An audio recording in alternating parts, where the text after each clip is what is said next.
I started working on Portraits of Terror in 2005.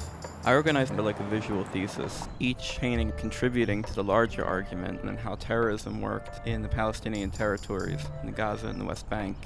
3 days before his exhibit, Stulman received an email saying that it would be canceled because it, quote, did not promote cultural diversity or opportunities for democratic dialogue. His art was considered hate speech under Penn State's zero tolerance for hate policy.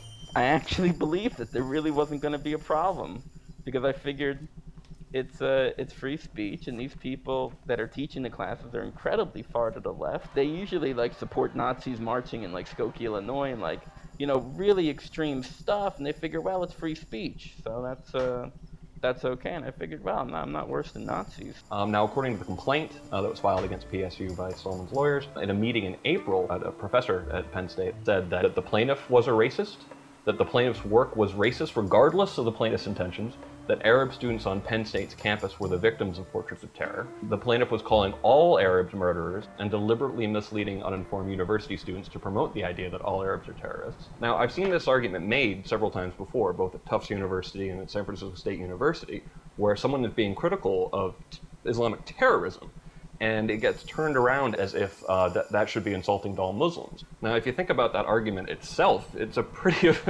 offensive argument to make. I didn't go to graduate school intending to do this series.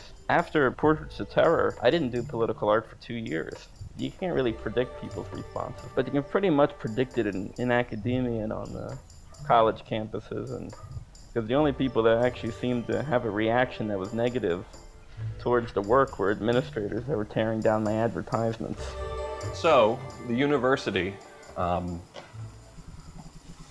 they receive a lot of public flack for canceling the exhibit, and Graham Spaniel, the president, comes out with a statement that they are actually going to show the art eventually. But here's the thing, here's the great bamboozling of this whole case. They never actually let Josh go ahead with his exhibit. Now, one thing that gets lost in this case is the idea that art is supposed to provoke. Arguably, art that doesn't provoke at all is not art. What it comes down to is the fact that the administrators involved in this case simply didn't like what Stulman was trying to say. This is how to draw Muhammad. The character is based off of an actual person. His name was al-Hussani. He's more commonly known as the Nazi Mufti. Der Führer empfing den. Der Großmufti ist das religiöse Oberhaupt der Araber in Palästina und gleichzeitig deren oberster Richter und Finanzverwalter. He did a lot to squelch a lot of the cooperative efforts of the Jewish settlers and the Arabs that were already living in the land. And he was one of the main features of Portraits of Terror because his influence was incredible. Rushes from the Axis. 1930s and 40s. Warner Brothers is making cartoons talking about the war, characterizing Hitler and Mussolini and Hirohito. This person was active during that time period. This is where he was doing the most damage. What if he was in one of those cartoons? What would he look like?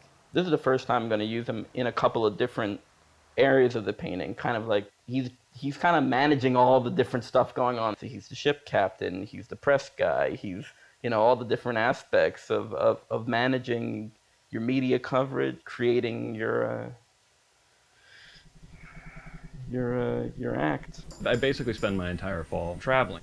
You actually have to go talk to students directly. You have to get their stories. You have to explain to people that for some reason these kind of acts of censorship seem to happen all the time now, and people, it's almost like the public has just sort of gotten used to it, as if somehow censorship in the university is acceptable, but it's least acceptable. When you call something Muhammad, and it's deliberately butchering the name Muhammad, it's almost like creating an alternate character. It's an allegory to terrorism, it's an allegory to how it works. Maybe this is the stereotype. Maybe this is the Muhammad they talk about when they promote terrorist ideology. Maybe that's not actually what the religion is saying. So I use it as a reference to bring up, look, I'm not making any bones about it. We're talking about Islam and we're talking about politics. Censorship is a very difficult issue. I see it as just an extension of a general bias. There are certain points of views that are sanctioned and certain points of views that aren't. Even in an art school, you can't get away from it. It's political, we're not even going to talk about it.